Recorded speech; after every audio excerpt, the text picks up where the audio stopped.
The sun beat down on the agricultural fields of New Haven Colony. Sophie Hayes walked between the rows of genetically modified crops, checking the moisture sensors with her weathered hands.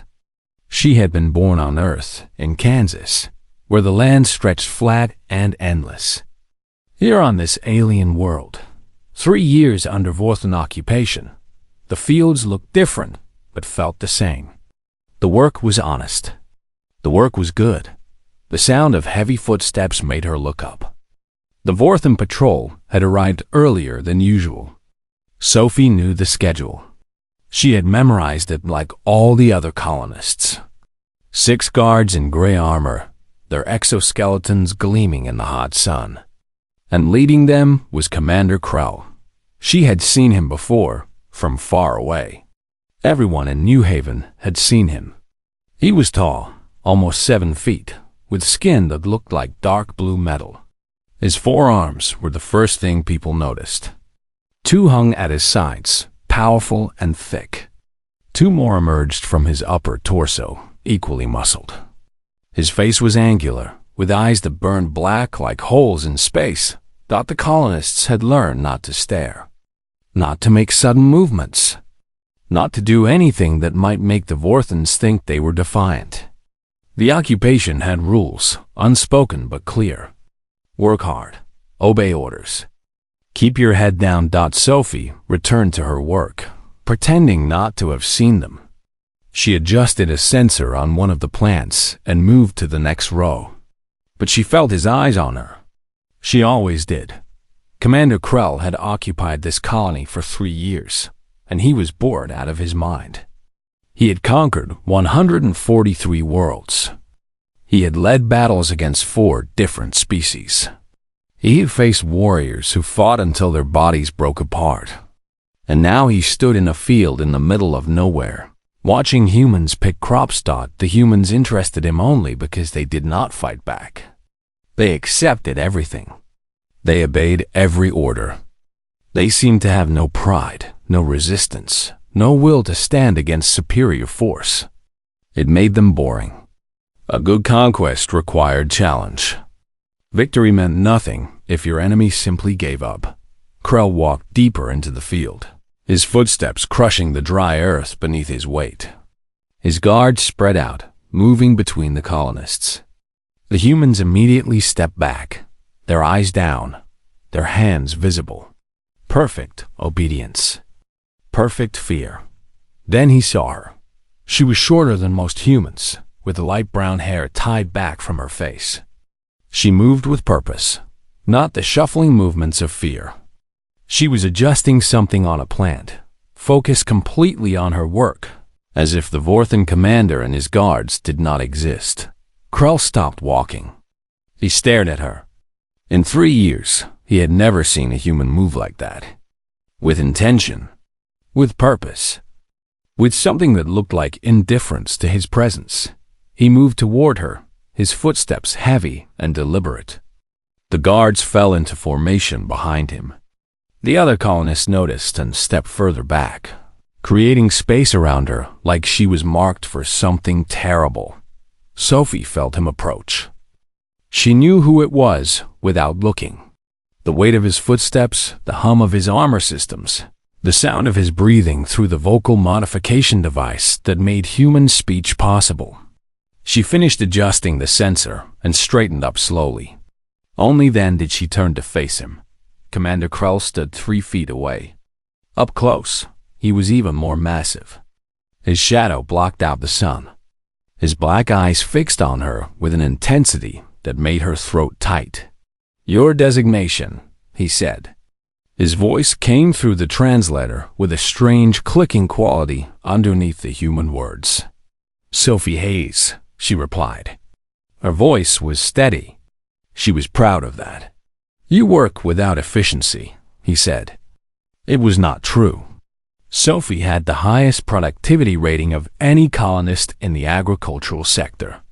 She had worked earth soil for her whole life before the invasion. She knew farming in her bones. "You will demonstrate proper speed." He gestured with one of his upper arms, pointing at the row of plants she had been working on. She understood. He wanted her to repeat the task, faster, while he watched. It was the kind of thing the Vorthans did sometimes. They liked to see humans pushed. They liked to watch exhaustion set in. Sophie moved to the nearest plant. She began adjusting the sensors, moving quickly but carefully. She would not damage the equipment. That was not in her nature. Behind her, she could feel him watching. Faster, Krell said. She moved faster. Her fingers worked the delicate instruments with practiced precision. 1 plant. 2 plants. 3. Sweat began to form on her forehead under the sun, but she did not move fast enough. Krell was not satisfied with fast. He wanted to see something else. He wanted to see breaking point. He wanted to see what happened when a human could not meet a demand. That was the only thing that interested him about these creatures anymore. "You are refusing to obey," he said, and it was not a question. Sophie looked at the plants ahead of her. There were 20 more in this row. She could do them. She could do them faster. But not fast enough to satisfy someone who had decided she was failing. She turned to face him. "I am working as fast as I safely can," she said. "I will not damage equipment." The silence that followed was absolute. No colonist had spoken to a Vorthan like that in 3 years. No colonist had said the word no in any form. The guards moved their weapons slightly, uncertain how to respond. Commander Krell felt something ancient wake up inside him. Not anger exactly. Something older. Something from his people's distant past, before they had become conquerors, before they had learned technology and discipline. Something primal. He reached out with one of his lower arms. His 4 fingers, tipped with claws that could tear through steel, closed around the fabric of her work collar. He did not squeeze. He did not pull. He simply held her, the way a predator held prey before the final strike. Sophie's breath caught. This was it. This was the moment where everything changed. She had known it would come. She had prepared for it, though she could not have prepared for fear. But nothing happened the way anyone expected. The moment Krell's claws touched the cloth around her neck, the moment his contact registered against her skin, something in her body activated. It was ancient. It was biological. It was a defense that had been coded into human DNA across millions of years of evolution on a brutal world. Her nervous system flooded with chemicals. Her muscles seized. Every single nerve ending in her body erupted with a signal. Predator. Threat. Violent contact with hostile intent. Commander Krell felt the shock first. Then he felt pain. Then he could not feel anything because he could not move. His forearms locked in place. His legs froze.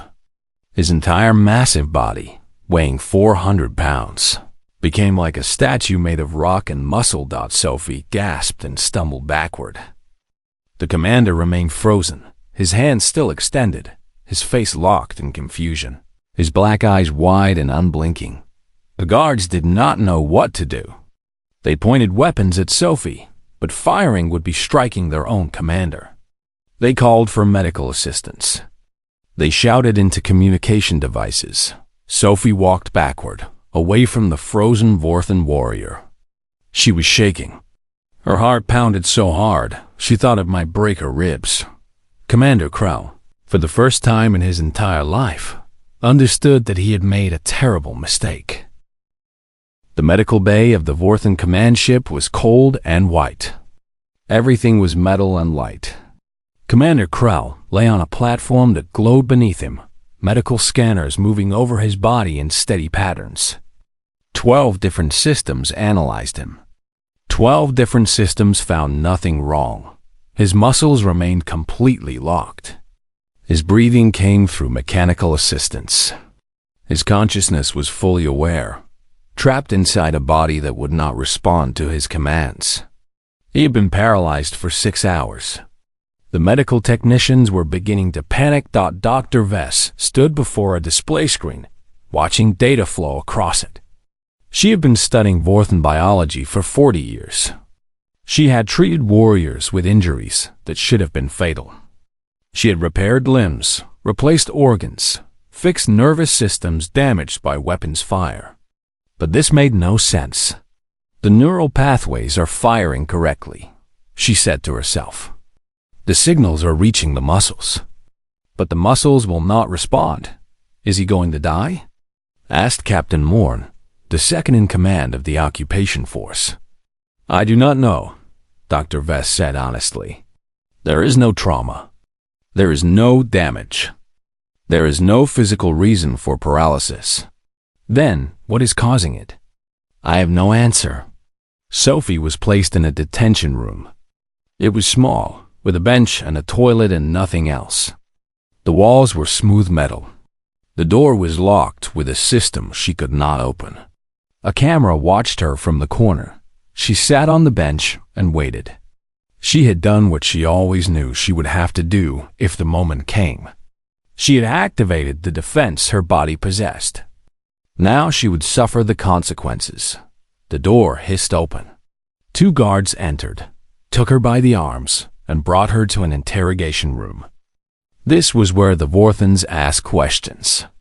This was where resistance came to die. A technician, a Vorthan with purple marks across his blue skin, sat behind a desk. He opened a file. Sophie Hayes, born on Earth, worked agricultural positions for 23 years before the invasion. No security clearance. No military experience. Nothing remarkable. Sophie said nothing. What did you do to Commander Krell? The technician asked. Nothing, Sophie said. He grabbed me. I reacted. You paralyzed him. How? I do not know. You are lying. Sophie had known they would think she was lying.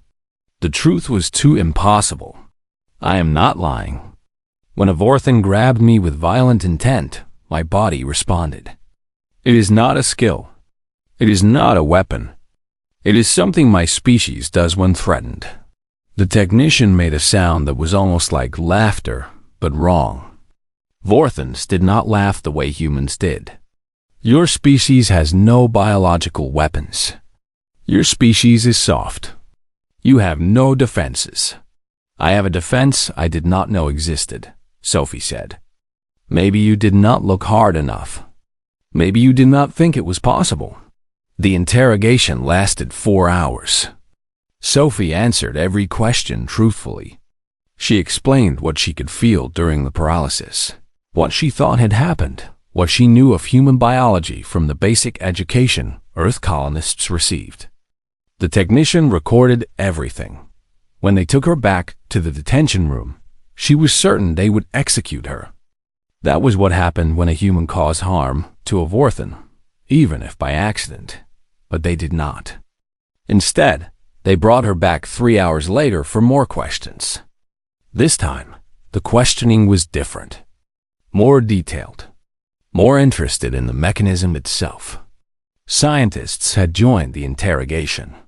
They wanted to know about Earth, about evolution, about what kinds of threats humans faced that would require such a defense.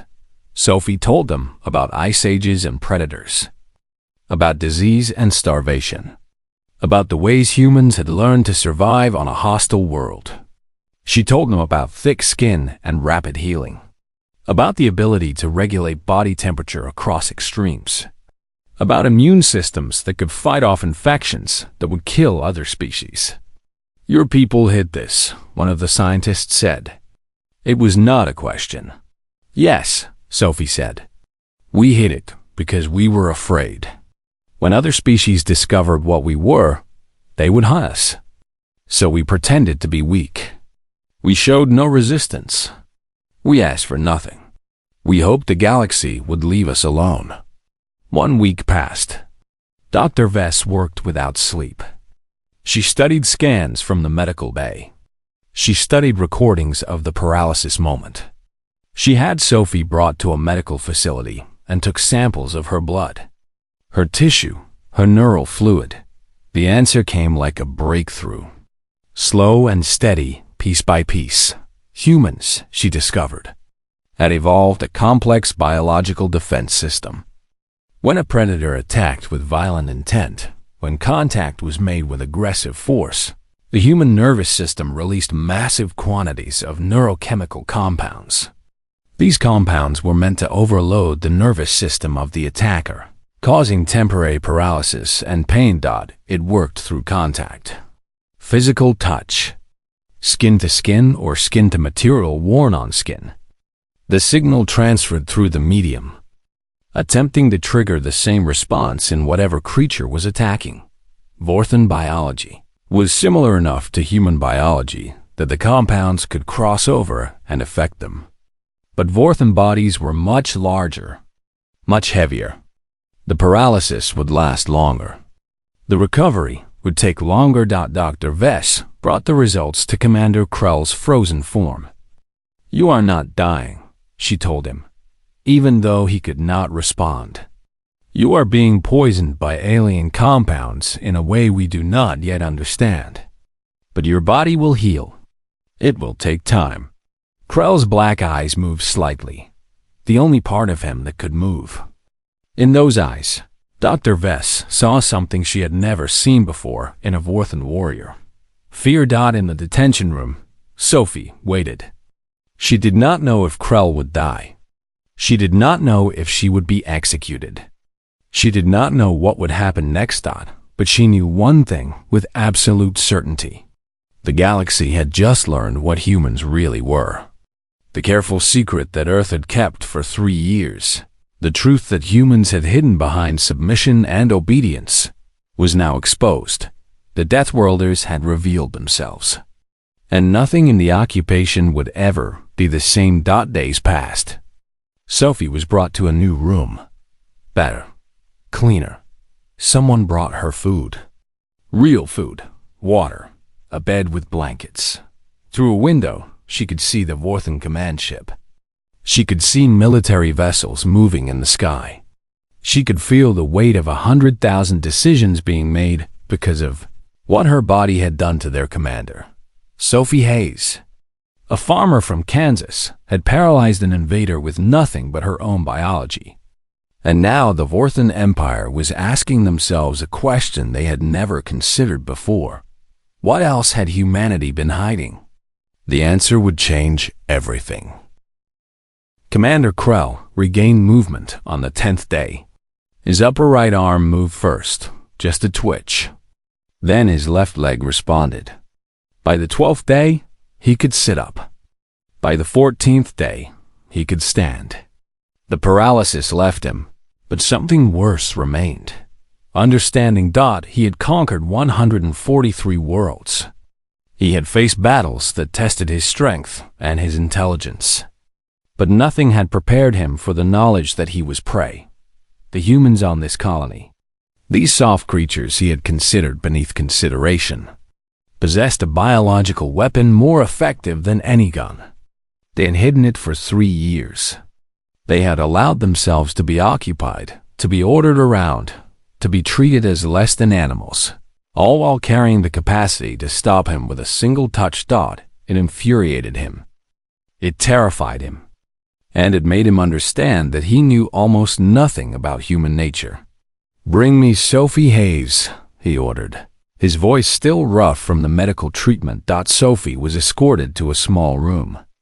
Commander Krell stood there, still recovering, his movements slower than before. He looked at her for a long time before he spoke. "Explain yourself," he said. Sophie had prepared for this.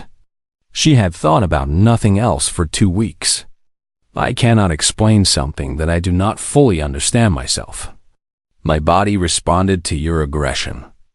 It is programmed into my species. You threatened me with violence, and my nervous system protected me." "You knew this would happen," Krell said. "It was not a question." "I knew it was possible," Sophie said. "I did not know for certain. But yes, I knew the risk. Why did you not warn us? Why did you hide this ability?" "Because we are afraid," Sophie said, and the honesty in her voice was absolute. When an advanced civilization discovers that a species possesses biological weapons, that species does not survive. We thought if we remained harmless, remained helpful, you would leave us alone.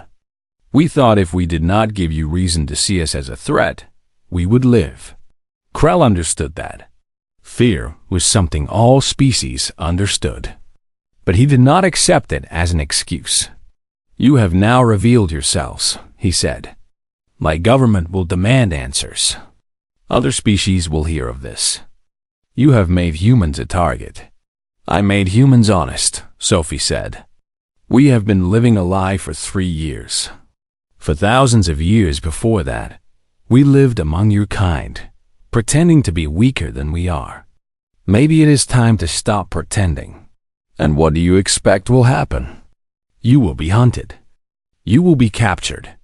You will be studied.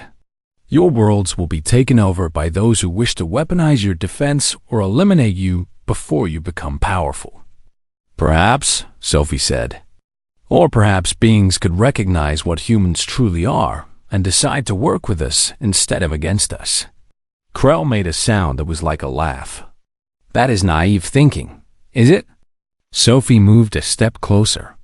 She was taking an enormous risk, but she had already risked everything. You came to this world and crushed us because you are strong. You believed we had nothing to offer.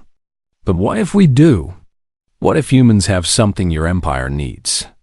We need nothing from soft creatures, Krell said. You need soldiers, Sophie said. You need people who can think in ways your military cannot. You need warriors who can survive in environments that kill your people. You need individuals who can make decisions that no computer can calculate. That is what humans are. We are not conquerors. We are survivors. We are adaptable. And when we are given a reason to fight, we do not stop until the threat is eliminated. Krell had recovered enough to walk to a window. From here, he could see the agricultural fields. Humans worked there, moving through the rows of crops. You are suggesting alliance. I am suggesting partnership, Sophie said. Treat humans as soldiers and not as slaves. Train us. Equip us. Give us purpose. We will serve the Vorthan Empire in ways your other conquered species cannot. We will be more efficient, more adaptable, more willing to endure, because we evolved to do exactly that. And if we refuse, then you remain here, occupying a world of people who will hide their true nature and wait for the moment you become weak enough to resist. You will have 3,000 humans who respect you and obey you, but who harbor resentment and secrets. Or you will have 3,000 humans who believe in your leadership and fight alongside you with loyalty that money cannot buy. Commander Krell was quiet for a long time. Finally, he turned to face her. You have spent time thinking about this. I have spent 2 weeks in a room thinking about nothing else, Sophie said. I thought about what it meant to have paralyzed the one person who held absolute power over my people. I thought about what my body had done and what it meant. And I realized that the real weapon was not the paralysis. The real weapon was the honesty. You were unprepared because you did not think we were capable of being a threat. Now you know differently. I will need to speak with the Vorthan High Council, Krell said. Then speak with them, Sophie said. Tell them what you have learned. Tell them what I have told you. And ask them whether control through fear is better than loyalty earned through respect. 3 months after the paralysis, the answer came. The Vorthan Empire authorized a pilot program. Humans would be trained as military units. They would receive weapons. They would learn tactics and strategy. They would be given ranks and responsibilities equal to Vorthan soldiers. Sophie became a captain. She was in charge of training the 1st Human Regiment. 50 men and women from New Haven and the surrounding colonies. All volunteers, all eager to prove what humans could do when given purpose beyond survival. The training was brutal. The Vorthans did not go easy on humans. They did not hold back. They treated human recruits the same as they treated Vorthan soldiers. Many of the humans wanted to quit. Sophie did not allow it. "This is what we fought for," she told them. "The right to be treated as equals. The right to prove ourselves.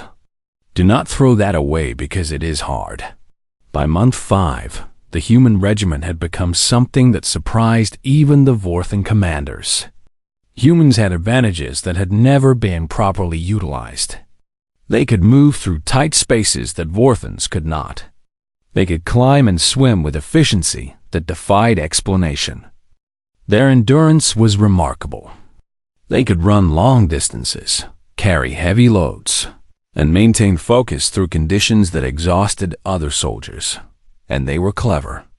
When given a problem to solve in combat simulations, human soldiers found solutions that bypassed the traditional approach. They thought in ways that were unexpected. They asked questions about why things had to be done a certain way. Commander Krell observed them during training. He watched Sophie lead her unit through an exercise that should have killed them. He watched them survive. He watched them prevail. One evening, he approached her. "I owe you an apology," he said. It was not a thing Vorthan said often. "When you said humans were adaptable and clever, I did not believe you. I thought you were exaggerating your own capabilities." "I was wrong. I was not exaggerating," Sophie said. "I was being honest. That is all we needed from the beginning. Honesty, and the chance to prove ourselves." Krell nodded. "The High Council wishes to discuss a larger expansion of the program. They want more human soldiers. They want human officers. They want to see how humans perform in actual combat." Sophie felt something shift in her chest. This was the moment. This was when humans would finally step out of the shadows and take their place among the stars. "Then we will show them what we can do," she said, Commander Krell. The warrior who had grabbed a human's collar and been frozen in place by her very biology had become the first Vorthan to truly understand what humanity was capable of. The real conquest was about to begin. And this time, humans would not be conquered. They would be partners. The news spread through the galactic network like fire across dry grass. A human had paralyzed a Vorthan commander. Humans possessed a biological defense mechanism that could incapacitate even the strongest warriors. Humans were being trained as soldiers in the Vorthan military, species that had occupied human colonies for decades suddenly changed their behavior. The casual violence stopped. The harsh treatment ended. Humans who had been kept as permanent workers were offered positions of responsibility. Some refused. Some accepted. Some wanted explanations. On the colony of New Horizon, orbiting a red star at the edge of the known galaxy, the occupation commander called for negotiations. Sophie Hayes was brought before the council to speak. "You have a biological weapon," the commander said. He was a Krentaxian, a species with 4 eyes and skin like leather. "You have hidden it from us. We have a defense mechanism that your species never bothered to study," Sophie corrected. "We did not hide it because we did not know it could be used as a weapon. We learned it worked across species contact only when it was activated." "You should have disclosed this," another council member said. He was human, an older man named George Porter, who had been born on Earth 60 years ago. He spoke the colonial languages fluently. "You should have told the occupation forces what humans were capable of." "I am telling you now," Sophie said. "Humans evolved on a hostile world. A world where predators hunted us. Where disease and starvation were constant threats. Where environments could kill us in dozens of different ways. We learned to survive. We learned to adapt. We learned to endure." "You learned to deceive," a Vorthan officer said. "We learned to survive," Sophie repeated. "Deception was part of survival. If we had shown strength, you would have hunted us. You would have captured us to study this defense. You would have tried to use us as weapons in your own wars. Instead, we showed weakness and hoped you would leave us alone. George Porter leaned forward. What changed? Why reveal yourself now? Because remaining hidden forever was no longer possible, Sophie said. Because my body responded to violence with its natural defense, and that revealed the truth. Because humans deserve to stand among the stars as equals, not as servants or pets. Because we have something to contribute that no other species can offer. The revelation sparked hundreds of conversations across the galaxy. Intelligence agencies scrambled to analyze data they had collected on humans over decades of occupation. Scientists wanted to study the paralysis mechanism. Military planners tried to calculate how humans could change the balance of power. Some species saw humans as a threat. Some saw an opportunity. Some wanted to eliminate humanity before humans became too powerful to control. On New Haven, more humans signed up for military training. They came from different colonies, different backgrounds, different ages.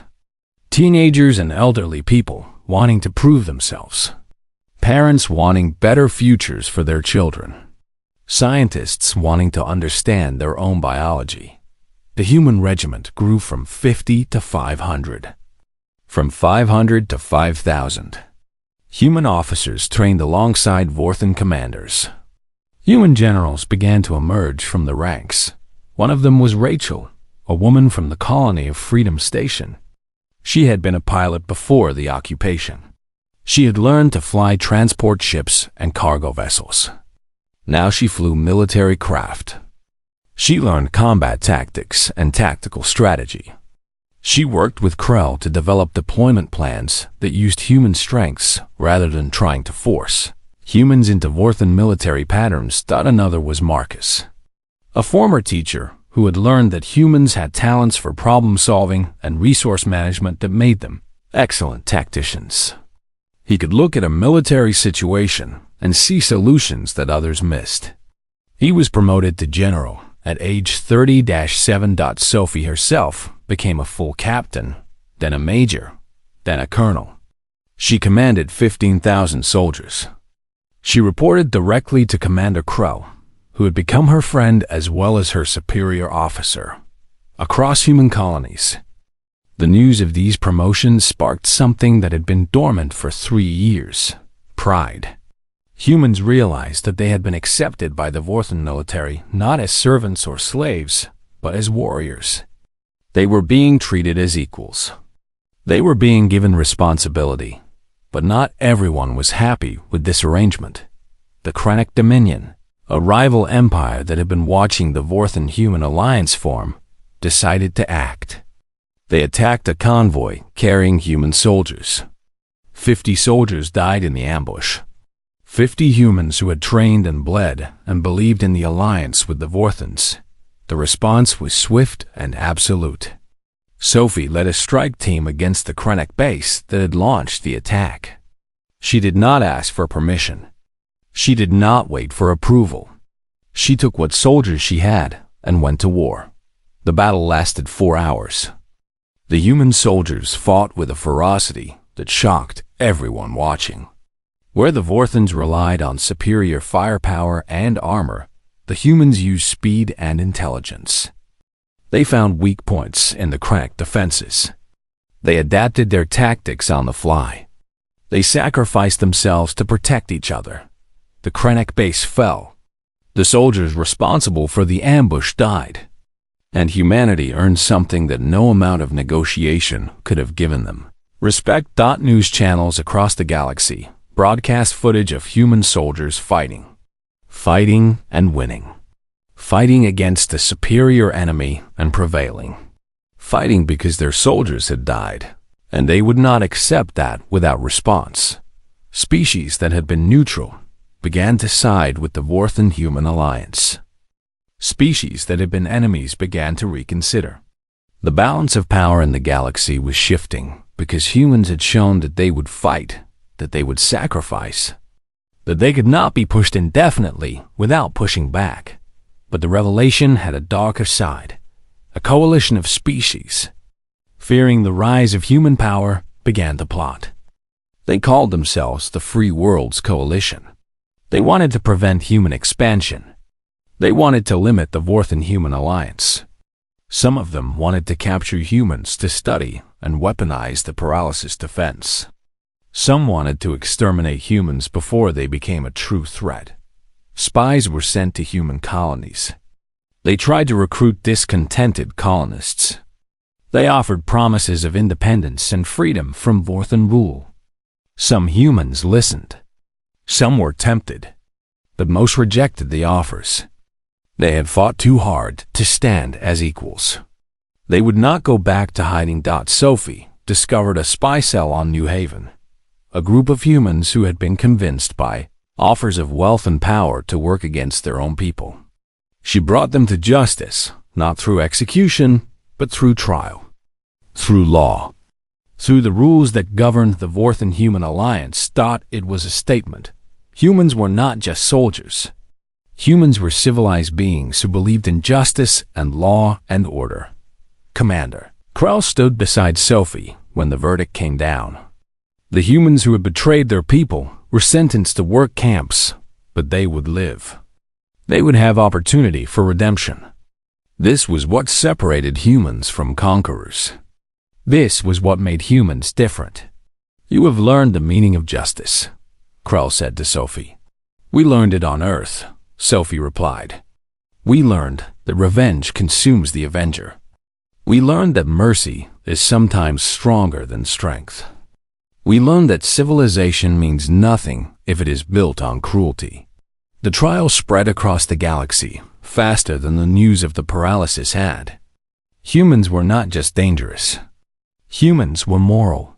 Humans had built a system of law and accountability that even the ancient Vorthan civilization respected. Public opinion began to shift. Species that had feared human expansion began to see humans as partners rather than threats. The Free Worlds Coalition lost support. Their plots were exposed, and their plans were revealed. In the months that followed, humanity's place in the galaxy transformed completely. From occupation to partnership to leadership. From hiding their true nature to standing openly as Deathworlders who could fight, who could survive, who could lead. Sophie stood on the observation deck of the flagship with Commander Krell. Below them, the human fleet moved through space alongside Vorthan vessels. Ships from Earth, crewed by humans, equipped with human weapons and human tactics. You have changed everything, Krell said. We simply told the truth, Sophie replied. The truth that humans can be strong and merciful at the same time. The truth that we are worthy of standing among the stars. The truth that my body held all along. The revelation was complete. Humanity had stepped out of the shadows, and the galaxy would never be the same. The first human-led military operation took place 6 months after the Krennic attack. Sophie was promoted to general. She would command the largest coalition force ever assembled in the known galaxy. 20,000 Vorthan soldiers, 10,000 human soldiers, 5,000 soldiers from 6 other allied species. The target was the Krennic Dominion itself. Not to conquer, but to force them to the negotiation table.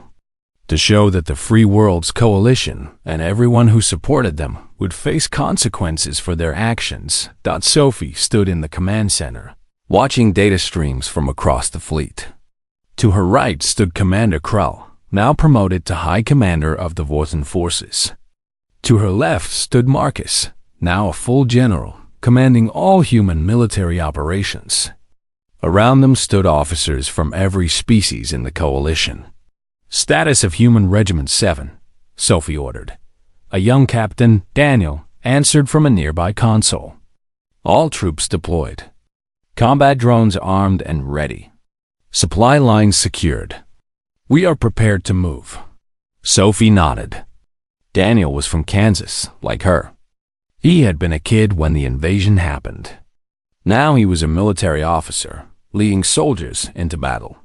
This was what the revelation had made possible. Begin the assault, Sophie commanded. The battle began at dawn. Vorthan ships opened fire first, targeting the Krennic defensive positions.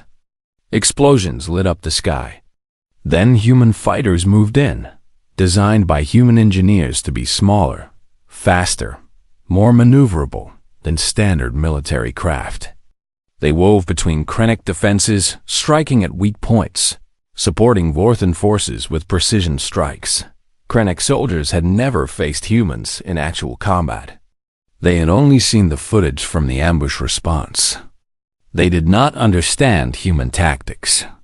They did not know how humans could move so quickly, how they could think so fast, how they could adapt to changing situations in ways that seemed impossible. Ground assault came next. Human soldiers landed in combat zones. They were equipped with weapons designed by human engineers, using principles that Vorthan scientists had helped develop but human minds had perfected. The weapons were lighter than Vorthan weapons, more efficient, more deadly.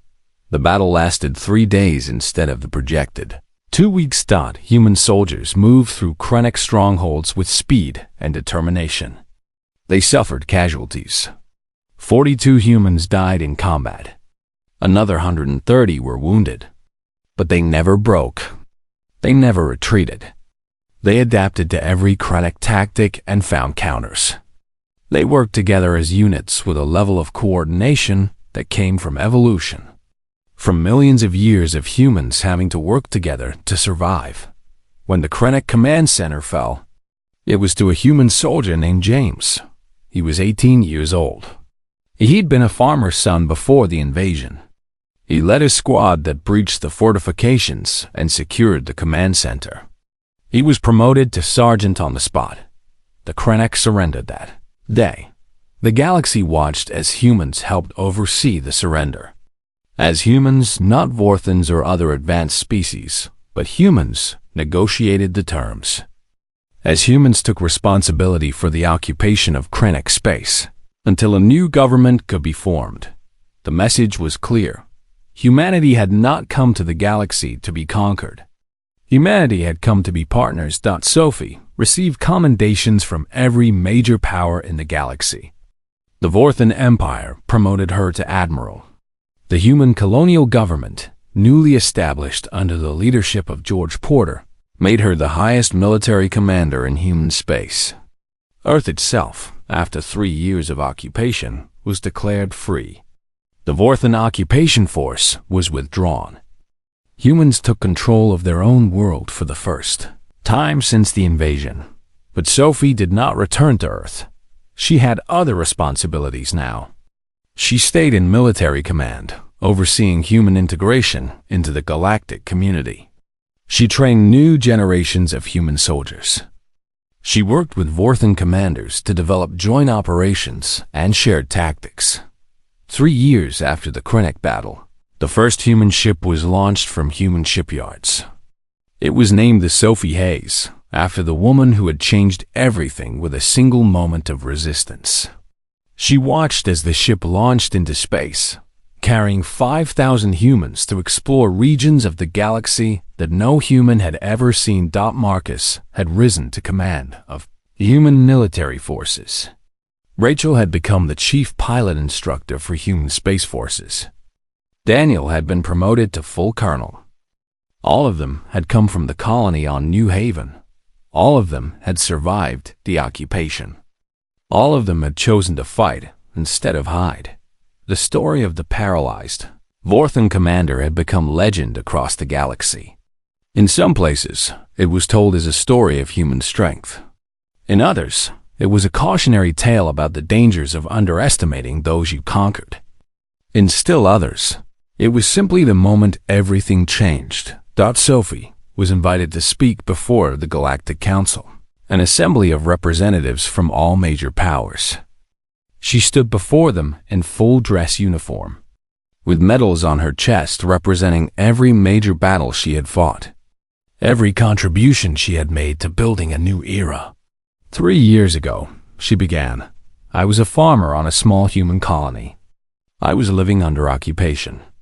I had resigned myself to a life of serving an empire that did not acknowledge my humanity. And then I made a choice. I stood up. I refused to obey. and my body did something my mind did not even know was possible. The council members listened intently. Humans, Vorthans, Krontaxians, and species whose names could not be easily translated into human languages. All of them listening to a human tell the story of resistance and revelation.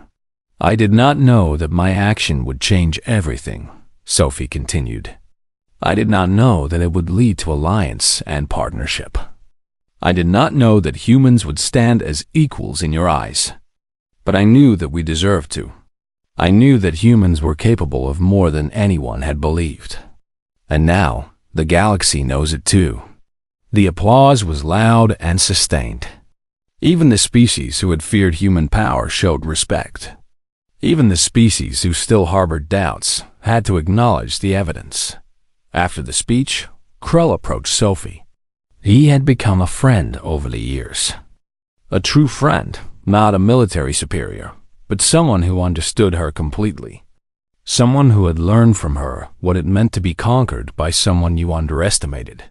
I have been promoted, he said. I will take command of all military forces in the outer sectors. I want you to come with me. I want human soldiers under my command. I want them fighting alongside Vorthan warriors. I want to continue what we started. Sophie smiled. I will come. But on one condition. Name it. No more grabbing colonists by the collar, Sophie said. That age is over. Krell made that sound that was almost like laughter. That age is definitively over, he agreed. By the way, I have something for you. He handed her a small device. On it was a recording of the moment he had grabbed her collar. The moment the paralysis had begun. The moment everything changed. Why would you show me that? Sophie asked. Because I watch it sometimes, Krell said. I watch it to remember what it felt like to be completely helpless.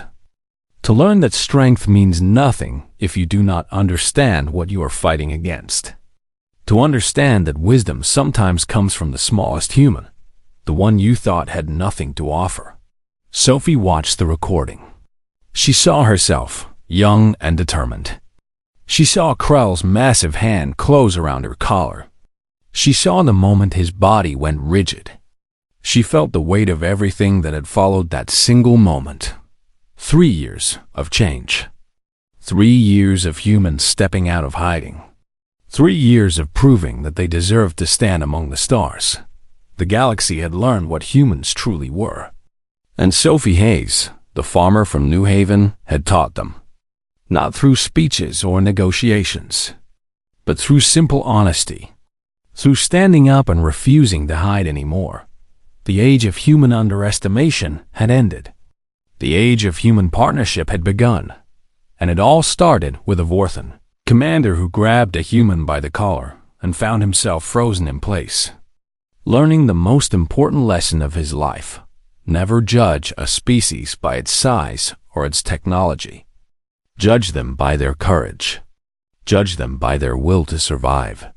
Judge them by what they are willing to sacrifice for freedom. Sophie stood in the stars. No longer a colonist or a soldier, but an ambassador of a new era. And she knew that her people had finally found their place in the galaxy. Not as victims, not as servants, but as equals. As Deathworlders. As humans. And that made all the difference.